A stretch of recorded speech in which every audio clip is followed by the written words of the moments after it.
अस्सलाम वालेकुम dear students, मैं हूं Mohammad Imran Scope Science Academy के साथ। और आज हम अपना नया टॉपिक लेकर आए हैं जो है हमारे पास velocity time graph. Dear students, आपने छोटी क्लासेस के अंदर distance time graph, displacement time graph या स्पीड और वेलोसिटी टाइम ग्राफ जो है वो पढ़ा होगा। और सबसे जो मेन पॉइंट है वो ये है कि ग्राफ क्या चीज़ है। डियर स्टूडेंट्स, आपने क्रिकेट के बहुत सारे मैचेस वगैरह देखे होंगे, उसमें एक ब्लॉक डायग्राम होती है और एक डायग्राम जो है वो आपको कुछ इस किस्म की ग्राफ पे नजर आती है। उसमें कुछ बॉल्स भी बनी होती हैं, ऐसे बॉल्स भी बनी होती हैं। नीचे जो है वो प्लेयर्स के नेम लिखे होते हैं एक्स एक्सिस पर, वाई एक्सिस पर जो है वो ओवर्स लिखे होते हैं। और ये जो बॉल्स हैं ये रिप्रेजेंट करती हैं कि यहाँ पर एक जो प्लेयर है वो आउट हो चुका है। डियर स्टूडेंट्स, इस ग्राफ को देख के हमें ये इंफॉर्मेशन मिलती है कि शुरू में जो प्लेयर्स थे उन्होंने अपना नॉर्मल खेलते रहे, यहाँ पे जाके उनकी परफॉर्मेंस बहुत अच्छी हो गई है और उसके बाद फिर से उनकी परफॉर्मेंस जो है वो नीचे चली गई। सो ग्राफ एक ऐसा पिक्टोरियल व्यू होता है जिसे देखकर हम उस सारी जो भी मैच है या कोई भी चीज है उसको एनालाइज करते हैं कि ये किस सिचुएशन में है। सो डियर स्टूडेंट्स, इस वक्त हम वेलोसिटी टाइम ग्राफ की बात कर रहे हैं। तो पहले ग्राफ की definition, that is pictorial display to provide rapid analysis between two variables. बात आई है वेरिएबल्स की। तो डियर स्टूडेंट, जब भी ग्राफ बनाया जाता है तो ग्राफ में हमेशा हम टू वेरिएबल्स यूज करते हैं। एक वेरिएबल को हम एक्स एक्सिस पर लिखते हैं और दूसरे वेरिएबल को हम वाई एक्सिस पर लेते हैं। अब अगला जो सवाल है वो ये है कि एक्स एक्सिस पर किसको लेंगे और वाई एक्सिस पे किसको। सो डियर स्टूडेंट, जो वेरिएबल डिपेंडेंट होता है उसे हम वाई एक्सिस पे ड्रा करते हैं और जो वेरिएबल इंडिपेंडेंट होता है उसे हम एक्स एक्सिस पे राइट करते हैं। अब हमारे पास दो वेरिएबल्स हैं, एक वेरिएबल आपके पास है वेलोसिटी और दूसरा वेरिएबल है हमारे पास टाइम। तो वेलोसिटी और टाइम, इन दोनों को देखकर आप ये इजीली डिसाइड कर सकते हैं कि हमारे पास जो वेलोसिटी है डिपेंड्स अपॉन द टाइम। तो वेलोसिटी को हम ड्रा करेंगे वाई एक्सिस पर और टाइम को ड्रा करेंगे हम एक्स एक्सिस पर। तो ये है हमारे पास टू वेरिएबल्स। सो इसका मतलब ये हुआ कि हम अब जो ग्राफ बनाने वाले हैं इसमें वेलोसिटी और टाइम है और वेलोसिटी को हम ड्रा करेंगे वाई एक्सिस पर और टाइम को ड्रा करेंगे एक्स एक्सिस पर। डियर स्टूडेंट, क्योंकि आपके पास वेलोसिटी टाइम ग्राफ है, हम इसको थोड़ा सा डिफाइन करते हैं कि वेलोसिटी टाइम ग्राफ है क्या चीज। So what is VT graph या वेलोसिटी टाइम ग्राफ, इसको डिफाइन करते हैं। सो graph which represent variation of velocity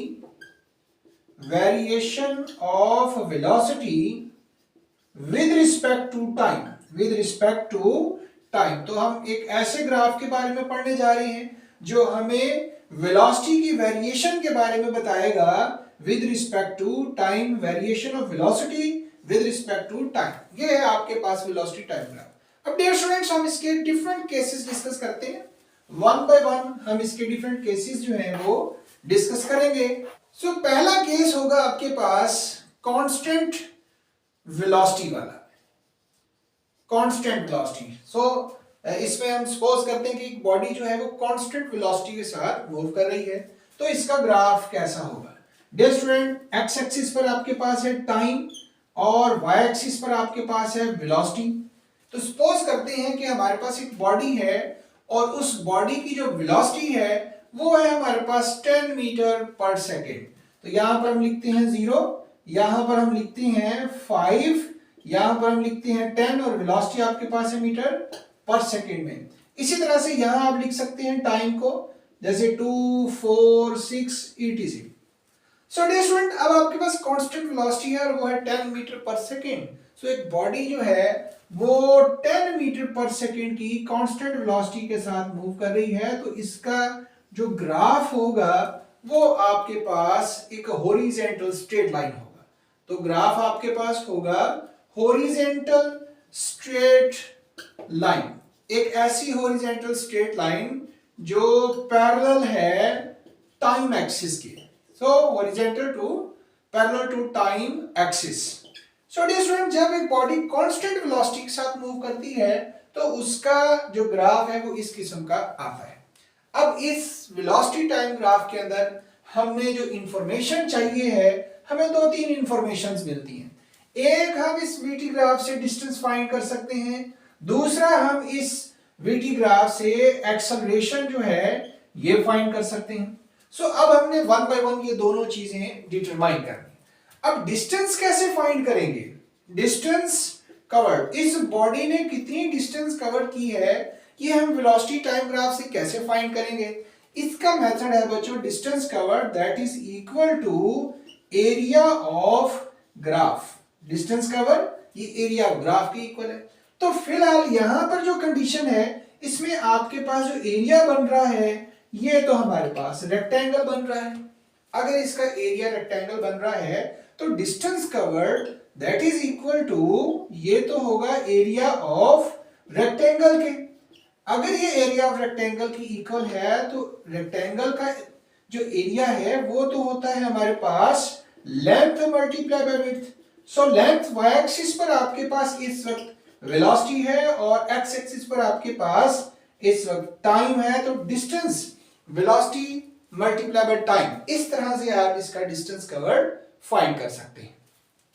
इसके बाद ये स्टूडेंट, इसका जो दूसरा केस है वो है आपके पास एक्सेलरेशन।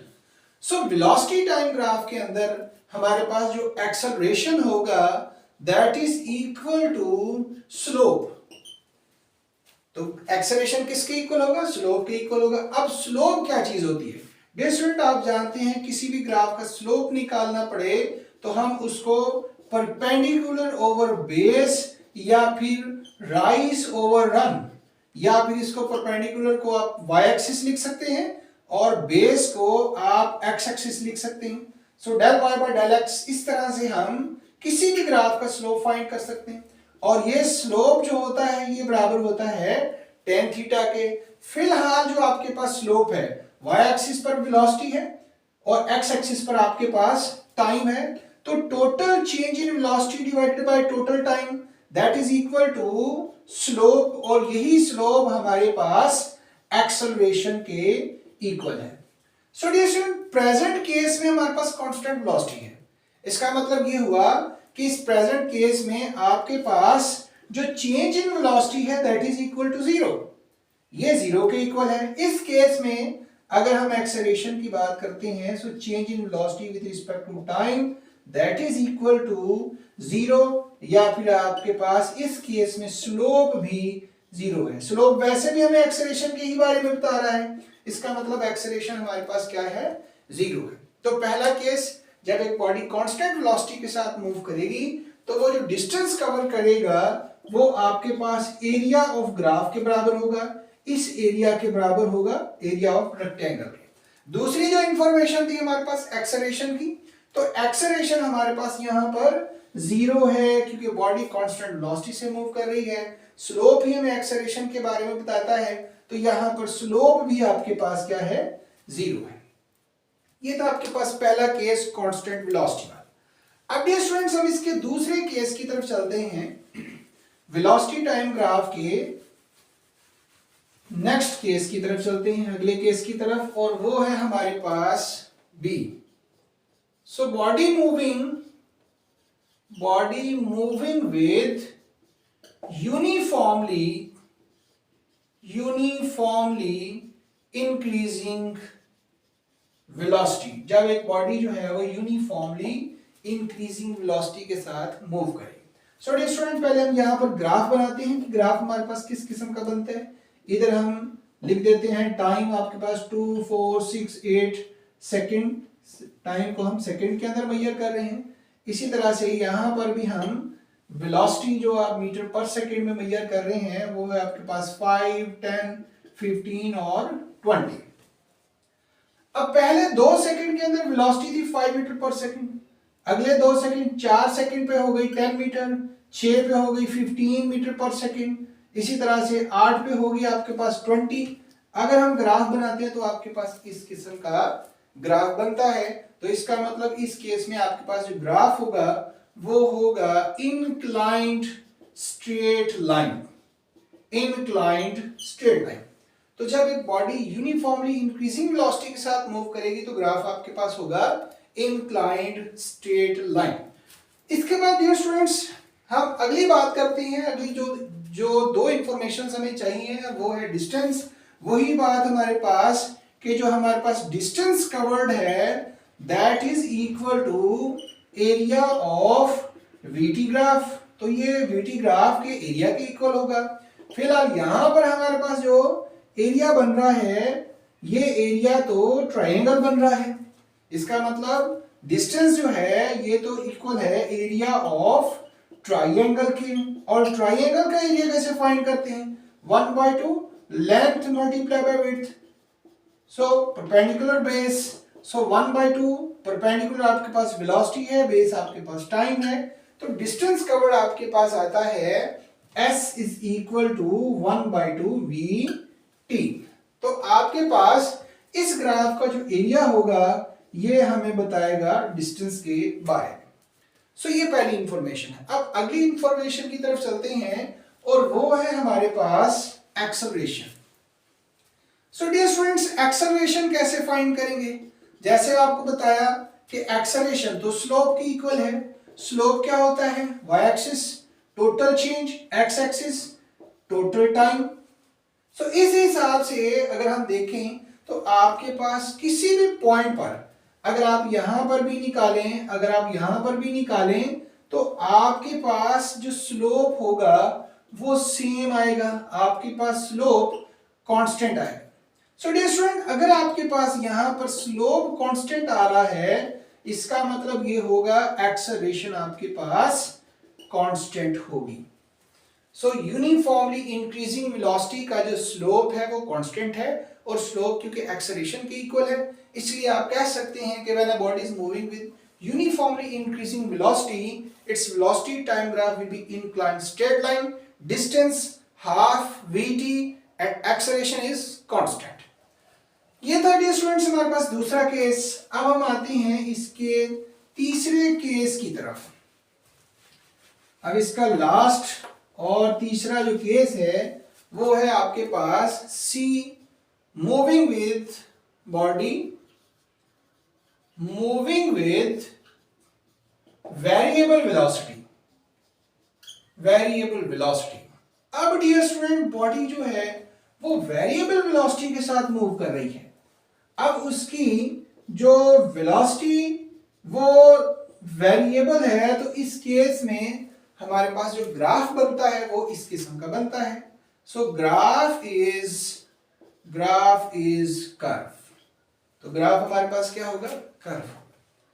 अब इस ग्राफ के अंदर यही दो इंफॉर्मेशन हमें चाहिए। स्टूडेंट जब भी कर्व की बात होती है तो कर्व का जो स्लोप होता है वो एक पॉइंट का स्लोप होता है और उस स्लोप को फाइंड करने का तरीका ये होता है कि आप उस स्लोप के किसी भी पॉइंट पर एक टेंजेंट ड्रा करते हैं। जैसा कि मैंने ये टेंजेंट ड्रा कर दिया। सो ये जो टेंजेंट होगा स्लोप ऑफ टेंजेंट। अब हम इस टेंजेंट का स्लोप फाइंड कर रहे हैं और ये आ गया आपके पास परपेंडिकुलर और ये आ गया आपके पास बेस और इसको हम लिख सकते हैं del y over del t। अब इस पॉइंट पर जो आपके पास टाइम है that is very small, mean time approaches to 0, very small time. तो ये जो very small change in velocity, very short instant of time, time approaches to 0, ये तो हमारे पास किसके इक्वल आ रहा है? ये तो आ रहा है इंस्टेंटेनियस एक्सेलरेशन के इक्वल। इसका मतलब ये हुआ कि आपके पास इस स्लोप ऑफ टेंजेंट जो होगा that is equal to acceleration. ये एक्सेलरेशन की इक्वल होगा और ये कौन सी एक्सेलरेशन होगी? ये होगी उस इंस्टेंट की एक्सेलरेशन। अब डियर स्टूडेंट क्योंकि ग्राफ हमारे पास कर्व है इसलिए ये जो एक्सेलरेशन है इंस्टेंटेनियस एक्सेलरेशन ये इंस्टेंट टू इंस्टेंट चेंज होगी। हर पॉइंट पर आपके पास स्लोप की डिफरेंट वैल्यू आएगी इसलिए ये जो आपके पास इंस्टेंटेनियस एक्सेलरेशन होगी ये एक्सेलरेशन भी आपके पास वेरिएबल होगी। सो डियर स्टूडेंट, ये था आपके पास वेलोसिटी टाइम ग्राफ जिसमें हमने 3 केसेस डिस्कस किए हैं। इसके अलावा कल हम एक छोटा सा टॉपिक और ऐड करेंगे जिसमें हम डिस्प्लेसमेंट टाइम और वेलोसिटी टाइम ग्राफ के डिफरेंट, इसके अलावा क्योंकि ये फर्स्ट ईयर फिजिक्स के सिलेबस से रिलेटेड है इसीलिए हम इतना ही डिस्कस कर रहे हैं। कल का जो इंशाल्लाह हमारा जो लेक्चर होगा उसमें हम जितने भी टाइप की ग्राफ्स होंगे वो सब ग्राफ्स आपके साथ शेयर करेंगे। आज के लिए इतना ही, बहुत शुक्रिया, अल्लाह हाफिज।